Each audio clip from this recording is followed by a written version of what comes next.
Olá, está começando o STJ Notícias, seu momento semanal para ficar bem informado sobre alguns dos recentes julgamentos e decisões do Tribunal da Cidadania.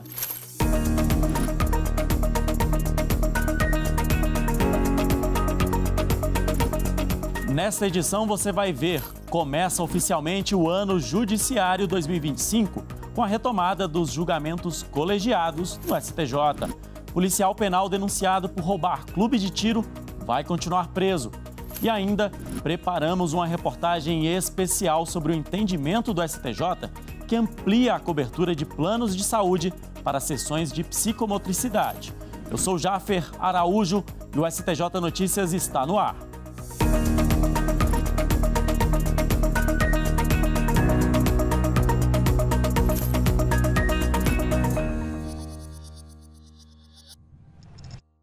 Começamos este programa com a sessão realizada pela Corte Especial do Superior Tribunal de Justiça para marcar a abertura do ano judiciário 2025 com a retomada dos julgamentos colegiados.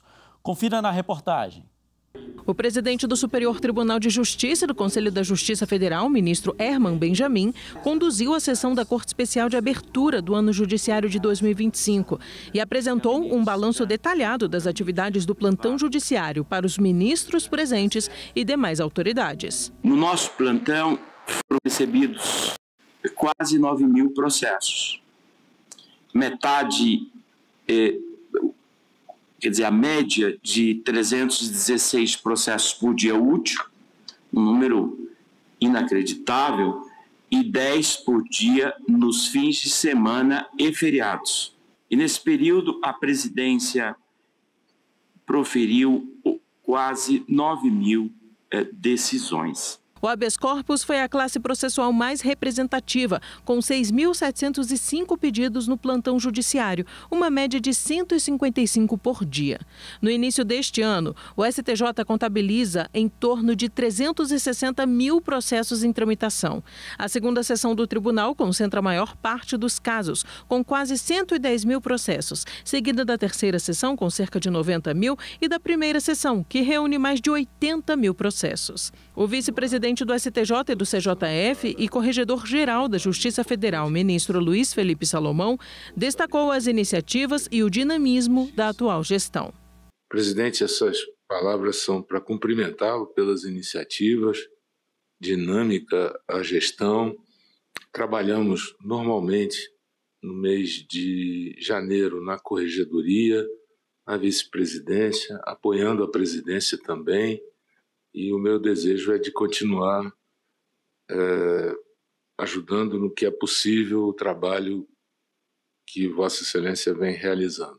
Representando o Ministério Público Federal, o subprocurador-geral da República, Indemburgo Chateaubriand, destacou o empenho tecnológico de todo o sistema de justiça para fazer frente ao acervo processual. São, de alguma maneira, alvissareiras essas notícias de que hoje nós contamos com a possibilidade de utilizarmos de tecnologias de inteligência artificial para que, de alguma maneira, a gente possa tentar diminuir os impactos dessa grande loucura que é o volume de processo com que tem que lidar os tribunais superiores e todos os tribunais em geral no nosso dia a dia e também todos os demais órgãos que participam do sistema judiciário. Além dos números, o presidente do STJ, ministro Herman Benjamin, apresentou os principais projetos do tribunal na área de inteligência artificial para otimizar os julgamentos. E também anunciou a agenda institucional da Corte para este ano, com a realização de grandes eventos sobre inteligência artificial, meio ambiente, direitos humanos e cooperação internacional.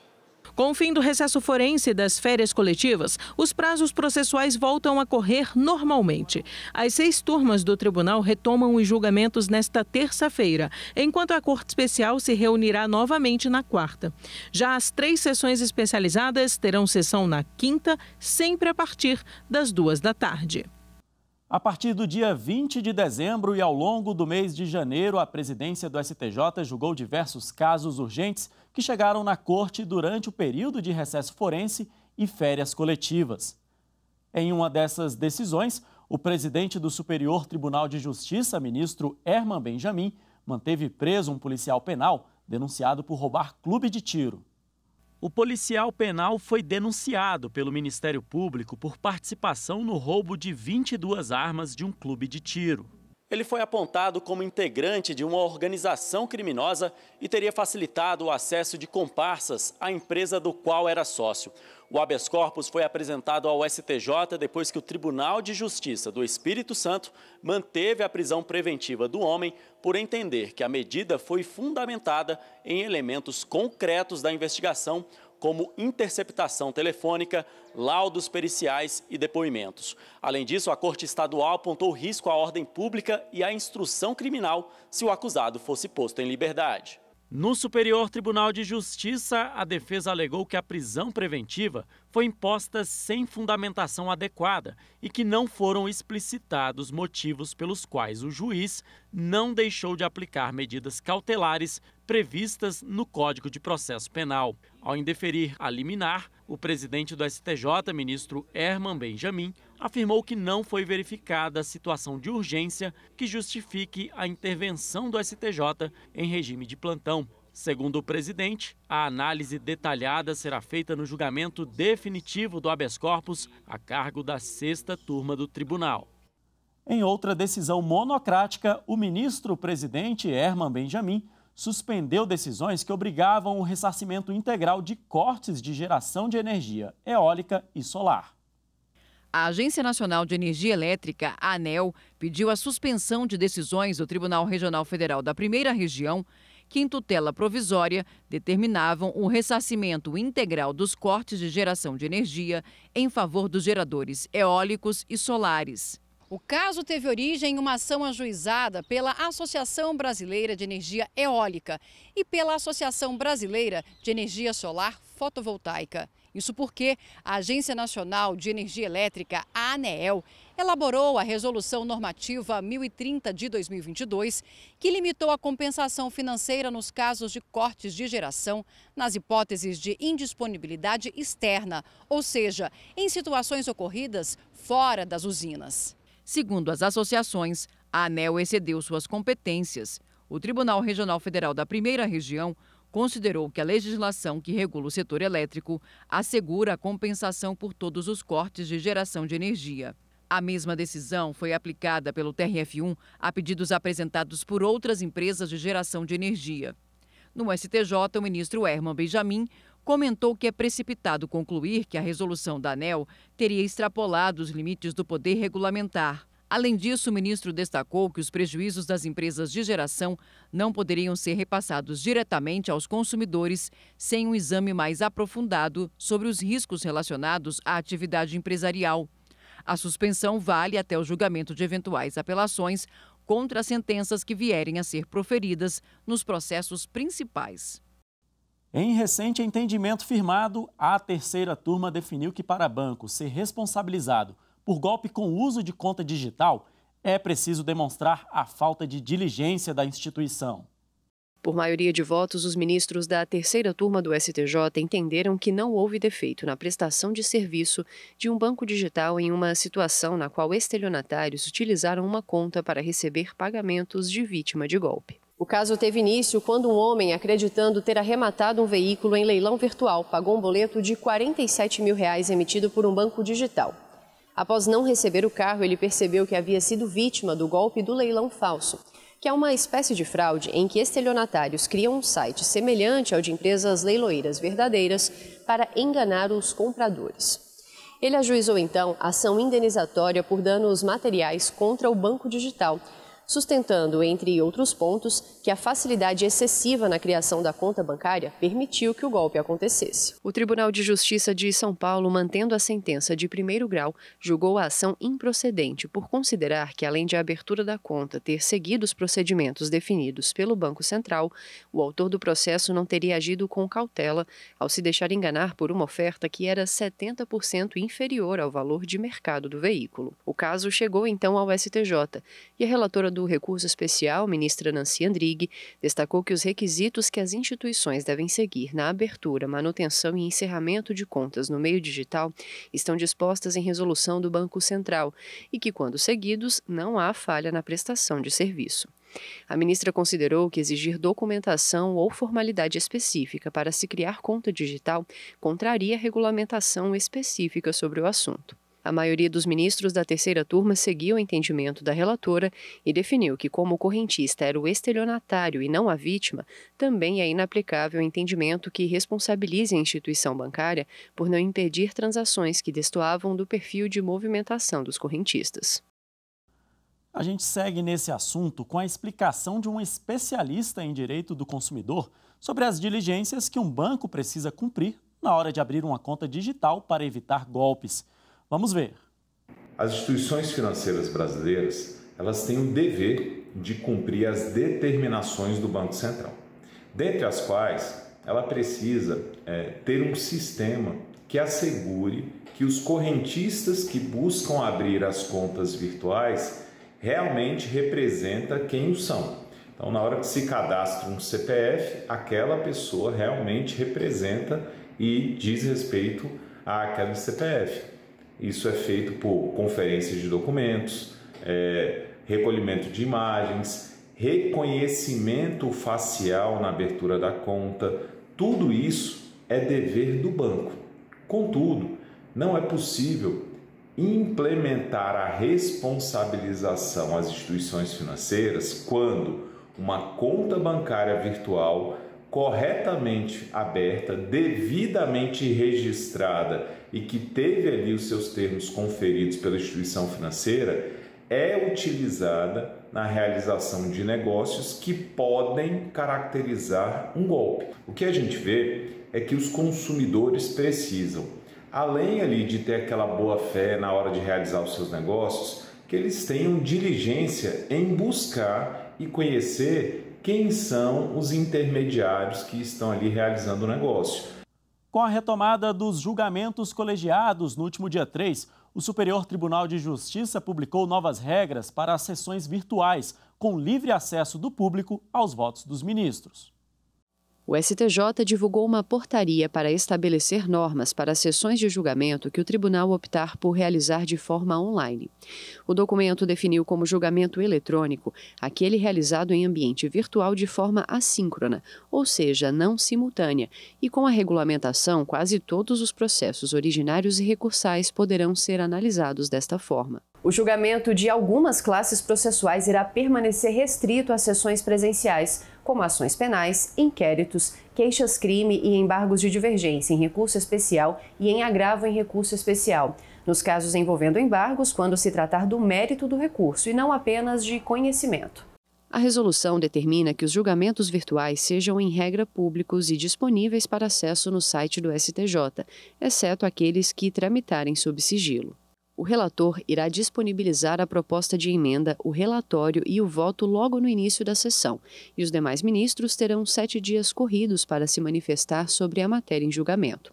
Os votos serão divulgados ao público em tempo real e em ordem cronológica, e caso haja pedido de vista, o processo poderá ser devolvido para julgamento em sessão virtual ou presencial, a critério de quem fez o pedido. A portaria completa pode ser conferida no site do STJ. É o Tribunal da Cidadania trabalhando de forma cada vez mais ágil e acessível. Fevereiro chegou e isso significa que acabou o descanso da criançada com a volta às aulas. Aproveitando esse momento, vamos exibir um vídeo educativo pensado especialmente para aproximar o público infanto-juvenil e o STJ.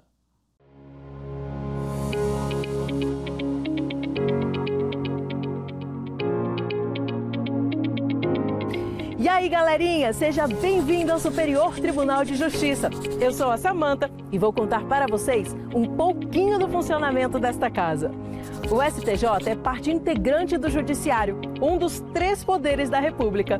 Você já ouviu falar nesses poderes? Não? Então, vem comigo. Estou aqui na Praça dos 3 Poderes, bem pertinho do Congresso Nacional, do Palácio do Planalto e do Supremo Tribunal Federal. Esses prédios representam os 3 poderes da República: o Legislativo, o Executivo e o Judiciário. O Legislativo faz ou modifica as leis. O Executivo desenvolve políticas públicas, colocando em prática as leis criadas. Já o Judiciário é responsável por julgar crimes, resolver conflitos e garantir que as leis sejam cumpridas. Cada um desses poderes funciona de maneira independente e harmônica, ou seja, nenhum deles é mais importante ou poderoso que o outro. Juntos, os três poderes da República formam o Estado brasileiro, responsável pela administração do nosso país. O STJ e o Supremo Tribunal Federal, como eu disse, fazem parte do Poder Judiciário e são cortes que avaliam se a aplicação das leis está sendo realizada de maneira correta. Aqui no STF é julgado se o que está escrito na Constituição está sendo aplicado de forma correta. Já a fiscalização do cumprimento de todas as outras normas que não estão dentro da Constituição é a atribuição do STJ. Vamos conhecer melhor essa história? O Superior Tribunal de Justiça é o guardião dos direitos dos brasileiros e foi criado junto com a Constituição Federal em 1988. Quando eu falei do Poder Judiciário, citei até aqui só o STF e o STJ, que são responsáveis por dar a última palavra, ou seja, dizer o que é o certo e o que é errado quando o assunto é a Constituição, no caso do STF, e no caso do STJ, as demais leis federais. Mas eu preciso destacar aqui que também temos as justiças especializadas, que vão tratar de direito trabalhista, direito eleitoral e direito militar. Casos envolvendo esses ramos do direito não são julgados pelo STJ. Eles serão analisados respectivamente pelo Tribunal Superior do Trabalho, Tribunal Superior Eleitoral e Superior Tribunal Militar. Agora sim podemos voltar ao STJ. Olha, o que vocês precisam saber de mais importante é que as decisões que saem daqui devem ser seguidas pelos juízes e pelos tribunais de todo o país. E se, por exemplo, um tribunal de um estado decide de uma forma e um tribunal de outro estado tem um entendimento diferente, é o STJ que vai decidir qual deve ser a solução a ser aplicada pelas duas cortes de justiça. Mas talvez você esteja se perguntando: se o STJ não julga nada trabalhista, nada eleitoral e nada militar, o que ele julga? Nossa, você não tem ideia da quantidade de assunto que os ministros que trabalham aqui precisam apreciar. É questão envolvendo herança, plano de saúde, separação de casais, guarda de filhos, crimes, casos envolvendo pagamento de impostos. Olha, eu já vi julgamento até sobre conflito envolvendo terra indígena. Acredita? E é por isso que é tão importante conhecer de perto o Tribunal da Cidadania. Afinal, muitos desses assuntos estão diretamente ligados ao nosso dia a dia e afetam a vida de mais de 200 milhões de brasileiros. Para dar conta de tanta demanda, o STJ conta com o trabalho de 33 ministros. Agora, você imagina um só ministro dominar tantos assuntos diferentes? Praticamente impossível, né? Por isso que o tribunal divide os ministros em grupos, que chamamos de colegiados. Eu vou explicar para vocês como que funciona essa divisão. Este é o Tribunal Pleno do STJ. Grande, né? Aqui, os 33 ministros, liderados pela presidência da Corte, se reúnem para discutir questões administrativas, como alterações no regimento interno, eleições de presidentes e vice-presidentes e candidatos e candidatas a ministros do tribunal. Agora estamos aqui na Corte Especial. Nesta sala, apenas os 15 ministros mais antigos do tribunal participam dos julgamentos. A Corte Especial é o principal órgão julgador do STJ. É na Corte Especial, por exemplo, que acontecem julgamentos de processos contra governadores, desembargadores, procuradores da República. A gente vai agora conhecer a sala de uma sessão do STJ. O STJ possui 3 sessões, cada uma com 10 ministros, e cada sessão trata de um assunto diferente. A primeira sessão, que é essa que estou agora, julga casos envolvendo o direito público, que são questões como cobrança de impostos, meio ambiente. Já a segunda sessão é focada no direito privado, e ali você pode acompanhar julgamentos envolvendo, por exemplo, direito do consumidor, direito de família. A terceira sessão, ela aprecia os processos criminais. E para dar mais agilidade aos julgamentos, em alguns dias do mês, essas sessões se dividem em 2 turmas, cada uma com 5 ministros. A primeira sessão é formada pela primeira e segunda turma, a segunda sessão pela terceira e quarta e a terceira sessão pela quinta e sexta turma. E como se não bastasse tudo isso, o Tribunal da Cidadania ainda abre as portas para a comunidade. São vários seminários, exposições, projetos sociais e educativos. Adorei a história do Superior Tribunal de Justiça. Ele é o nosso Tribunal da Cidadania. Pois é, galerinha, o STJ é tudo isso e muito mais. Psicomotricidade. O nome é difícil, mas se trata de um tipo de terapia fácil de entender, pois ajuda crianças e adultos com dificuldades de coordenação motora. Em recente julgamento no STJ, ficou decidido que planos de saúde não podem limitar sessões desse tipo e nem exigir formação do profissional em psicologia. A repórter Marina Campos tem os detalhes na matéria especial. Equilíbrio. Boa! Parece uma brincadeira, mas é ali, jogando a bola de frente ao palhacinho, que o Miguel, de 7 anos, desenvolve a percepção de espaço, equilíbrio e autoconfiança. E ele já sabe bem o que precisa para acertar o alvo. Aí, dá um abraço, Lucas. Meu nome é Miguel. Tô fazendo terapia. Tem que concentrar, depois pegar uma bola e depois jogar. A terapia de psicomotricidade é um trabalho cuidadoso e planejado pelo psicomotricista Lucas. Depois da formação em educação física, ele decidiu se especializar na área.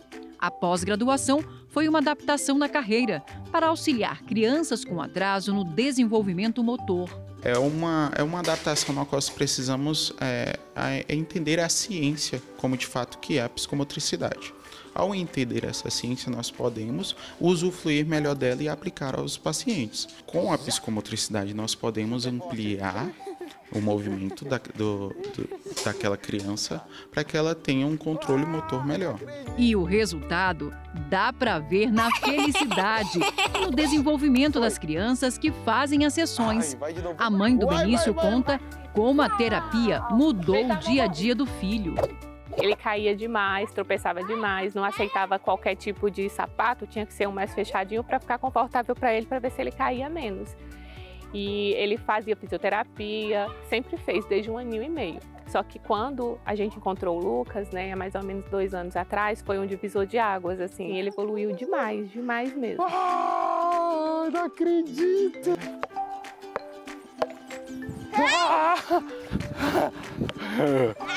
Quase! De acordo com a Lei 13.794 de 2019, podem exercer a atividade graduados em curso específico de psicomotricidade e os profissionais da área de saúde e educação com pós-graduação na área. Mas em um caso que chegou aos tribunais, foi ajuizada ação contra uma operadora de plano de saúde que negou cobertura de sessões de psicomotricidade prescritas como parte de tratamento multidisciplinar e realizadas por um enfermeiro. As instâncias ordinárias julgaram procedente o pedido do autor. No recurso ao STJ, a operadora sustentou que, de acordo com a Agência Nacional de Saúde Suplementar, não há obrigatoriedade de cobertura para sessões de psicomotricidade quando não são realizadas por um psicólogo. Além disso, é obrigatória a cobertura de apenas 18 sessões com psicólogo por ano. A relatora, a ministra Nancy Andrighi, considerou indevida a recusa de cobertura das sessões. A ministra explicou que a atividade de psicomotricista é autorizada para quem tem pós-graduação nas áreas de saúde ou educação, desde que possuam também especialização em psicomotricidade. Além disso, segundo os ministros do colegiado, as operadoras de planos de saúde são obrigadas a custear o tratamento de psicomotricidade sem limitar o número de sessões anuais e não podem exigir formação em psicologia do profissional que presta o serviço. Tchau para todo mundo lá, né?